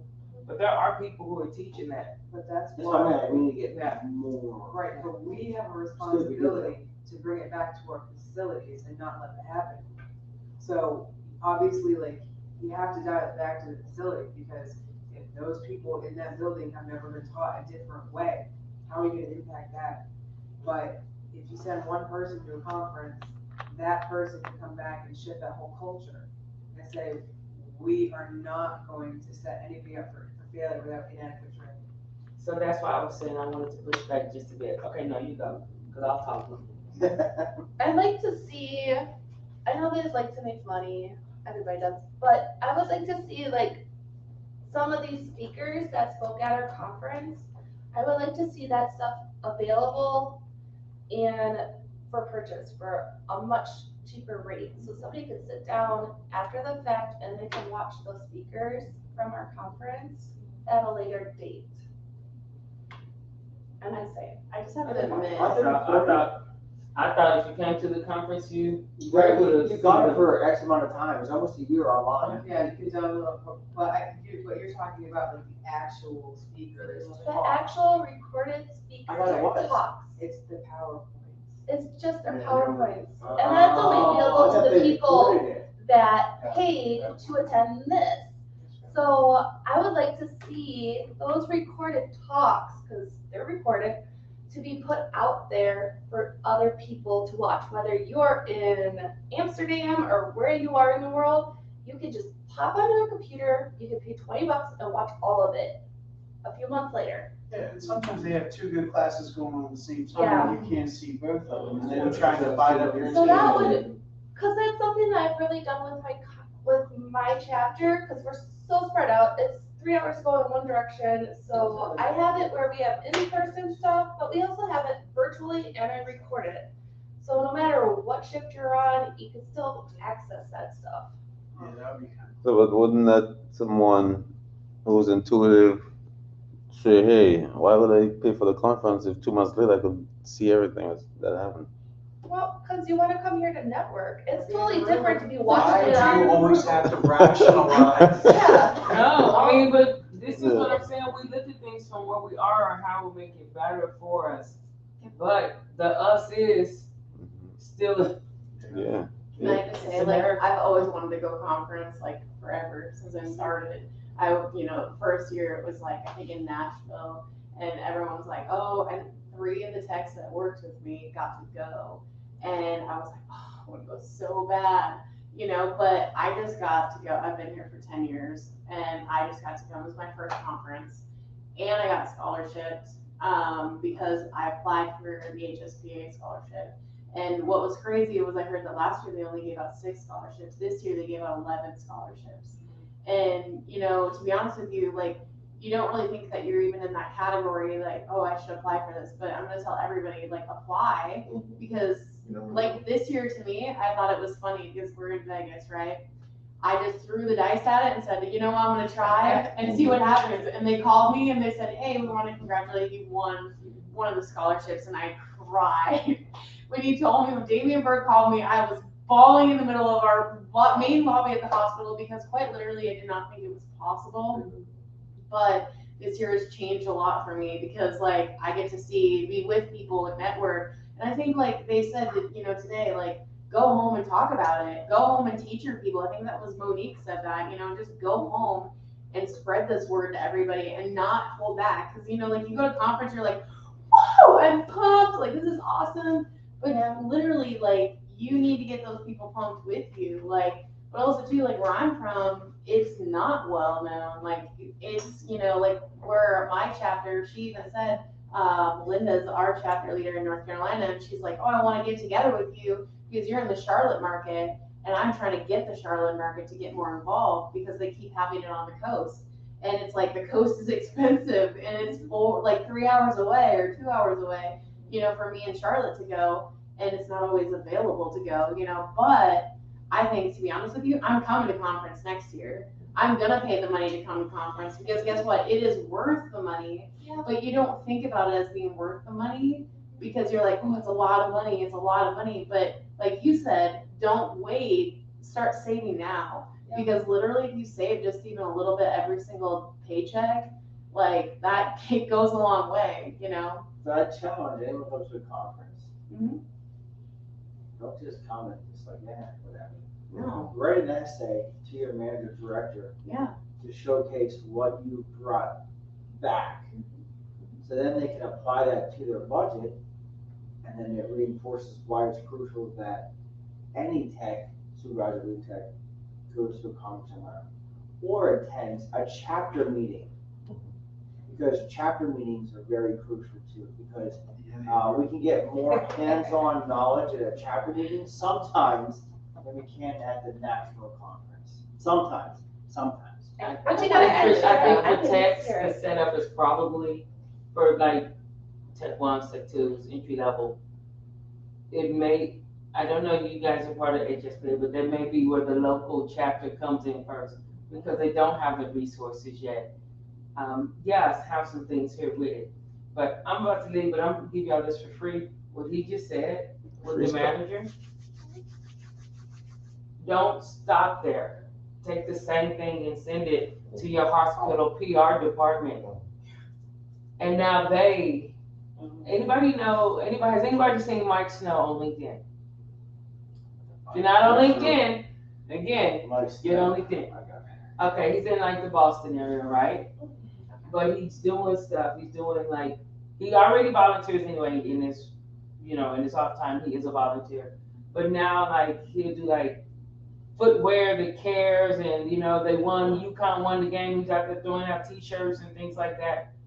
Send that essay with some pictures that you took here. So excited to be getting educated at HSPA, whatever, 2024 in Vegas. Hey, are you mad at me? Scrub out, I'm putting it out there. Getting educated at Scrub out, or getting educated at a Beyond Cleaning, or wherever it is.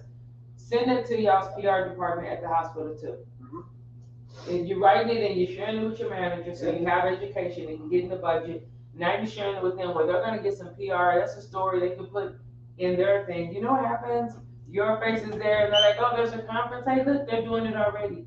People will help push your car quicker if you're outside pushing your own car too. But if you're sitting in your seat, they're gonna drive right by you. And so we're not the hospital or this hospital system. It's our department, but it's more than just our department. So you have allies. Is it allies? Yeah, allies. Yeah. You have allies for different things. The same way IP is your ally. If you're trying to get something done, you want to go to some conferences, you got to get in front of some people who can release some conference funds. That's going to be your manager. It may be the VP of Surgical Services. You know who else it may be? It may be HR. It may be somebody with a career thing somewhere over there that has nothing to do with SPD, but they're going to teach you some soft skills. And then, don't be afraid. I reached out to my president, CEO of the hospital, and he wrote me a letter of recommendation, and so I could go to this conference. Yeah, it's the same email, just repurpose the hello who you addressing it to. And literally telling him like, hey, hands down, you just like changed my entire life, my entire trajectory. And he left and went somewhere else at another hospital. Like he's still with our chain, but down in South Carolina. And we got a new president. And he told the new president, you better get on with that girl. She's awesome. And so we got recognized in sterile processing because of all the things that have happened in the year for me.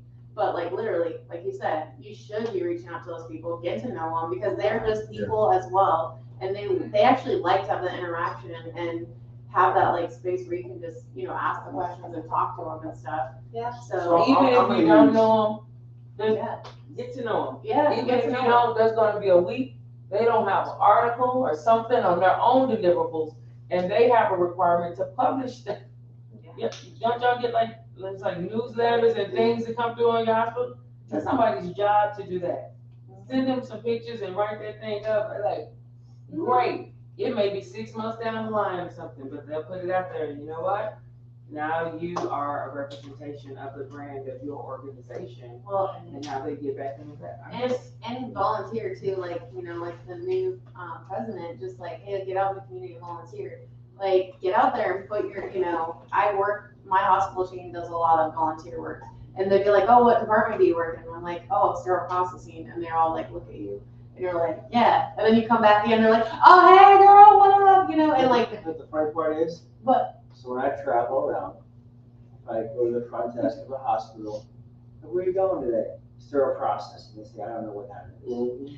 I'm like, you know what? You're You're sterilizing somebody. Yeah. Because I come across that all But the time. that's an issue though, if your hospital front desk does not know what sterile processing is, it's a huge issue. Yeah, Maybe you had the wrong I mean, entrance. realistically. I don't agree with that because, I mean, they should have an idea of what floor it's on, but if you are in a trauma one hospital, university hospital that's like 5 acres long or more, bigger. How many times you got a phone call for central distribution? Yeah. Not central sterile. 0, because my facility is named it Well, we material. don't want to Yeah. talk about. I'm trying to think of Now we're talking about OR, sterile supplies, surgical supplies, central, It's yeah. the same thing with central. So I'm trying to say, like, how many times? It's just like. It's up to the Real facility. quick, I wanted to come back to your original question about things that we want to see as far as education. Mhm. And I spoke to Sarah Cruz and I also spoke to the girls at the Amy desk. I would like to see HISPA do a class on people who want to get involved in making Amy standards, like the proper way to compile your thought patterns and be able to convey your information that you're trying to get included into into the comments section, and like at what point of that document it behooves us as end users to be able to get involved in that. Well, That would've been a great- That's a great idea though. it is a great Yes. idea, but listen, I'm an end user. Mm.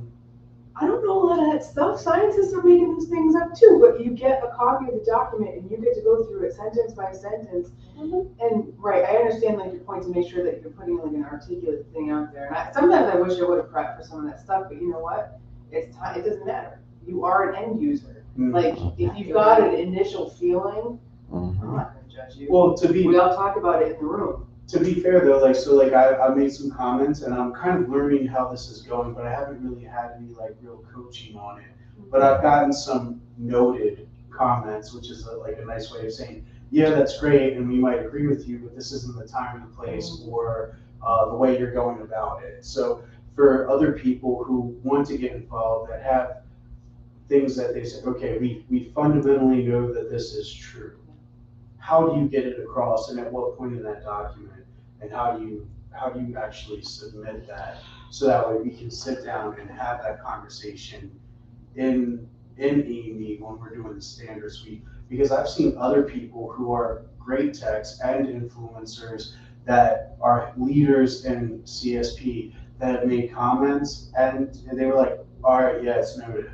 And meanwhile, afterwards, there's a lot of techs that are sitting around and we're like, I agree with you, and we all kind of vouched for you in the comments section, or people even kind of said, yeah, I agree with so-and-so, but it's just noted, or like it's not really taken seriously. And we have people from federal agencies and also manufacturers that are able to get their points across.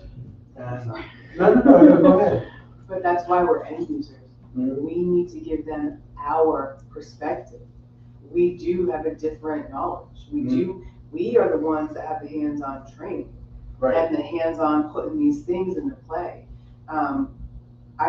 I feel like a lot of the times, like when I can get passionate about things or have you, like I don't speak at the most professional level, but I don't care anymore. If you feel like something is wrong, this is the chance for you to be like, this doesn't make sense. And you are in a group where for the first time, the amount of end users outweighs the amount of vendors in those committees. So It depends on which committee you're in. some of them, yeah. I don't know, we need to double check that, because I'm pretty sure at the standards they did say overall, I mean, there are. We have They have more more end users we have- than vendors. Yes, and there are we have more- industry-specific committees. We have more end users than we've had in the past, but when you look at it as far as federal agencies and then also manufacturers, we're still outweighed. And I think that trying to educate people that yes, as an end user, you can get involved and this is the way you go about it. I think that that's something we need to get out there in the masses. It can be a great class, but I think that people don't know how to get their voice Yeah, to that level. and you know what, she actually taught me a lot. You You know, can't be like- afraid to put your thought out there, Yeah. because that fear is gonna keep you silent. And you know what, guess what, just because you're afraid of like how something is, and this is not to you personally, but if you're worried about how you're gonna articulate something, yeah, it might come across a little different to people higher up. But what if what you want to say is totally valid and is necessary for somebody to hear? That's what the room can say. I'm voicing my opinions on things, but I don't think in terms of like just generally speaking though, I think like there's a lot of people that need to be involved that just, they don't know. They don't know the how to get involved. Or the why, or the way to go about it, you know, I mean, like, the submission of that, if you're not in the know or you don't have someone coaching you, it is rather complex. You get a document, you join a group, you review it, and then you make comments, and then the next time it comes about, they review it, and then you have to speak to that comment. I think it would be nice, I mean, if they could provide that education, also as a tool, that would be good. I agree with you that people would go to that class because they would want to know. Thank you. In the meantime, again, LinkedIn, you know, because there are people who are in those rooms and sit on those boards and they can help you do it as well. But back to Anthony, like, I just felt like Anthony was saying, it's us. It's us. And so Yeah, but there's so many resources, even in this room right now, that between all of us, so get done. in terms of Amy, you have to actually be on those meetings. So they're streamed, and you could actually go down there and participate. So you kind of have to be in there to learn. So I kind of did it for 2 years online before I actually went down. So I kind of had a idea of what was going on. Yeah, I did the past 2 years online with the virtual, like the Zoom, Yeah. For the work groups that I'm involved with. But I've even seen people who were in the meetings at Amy that, like, you know, they had made suggestions, and some of the stuff was just noted, and you know, and that's my thing, is just like how to get things portrayed a little bit better, but also to get more end users to be able to say, like, everybody's saying like, hey, no, this right there, that's canon. You know what I mean? Right. And that's my point. But also, a lot of people don't even know they have the ability. Like, I've learned that I can get in there, and then I can make my point, and then I can also try to reinforce my points. Yeah. But there's other people out there that need to know that information too, and I think that this is a great form. And another Well, thing, I think it is a great idea, because you know what, in turn, if you're just prepping for that communication strengthening for Amy, guess what? You can apply that to other, Yeah. like, why would you would want to have that kind of training and coaching for language mastery, hashtag. Yeah.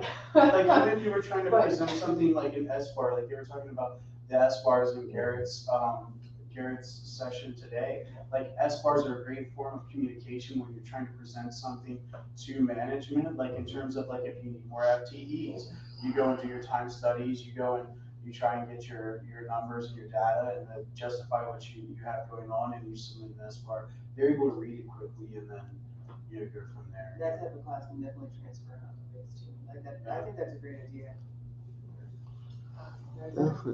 Yeah. all right, guys. We're gonna wrap, buddy. Thank you so much for joining, guys, and hopefully next year we can do it again. I'm going to give some feedback. Rap Race 2025 in Kentucky. We're definitely going to the Muhammad Ali Museum, and we're gonna have a good time and get some good education in next year. So, guys, see you next year. Thank you for viewing. Those of you who are online, appreciate the support, and see you next year. Peace. And also, shout out to Cal Zero. They have a new affiliate program, and I just spoke to the new owners. Shout out to Jennifer and her husband who retired, so her son has taken over. So shout out to them, and shout out to them for sponsoring. And guys, thank you. See you on the other side. Peace.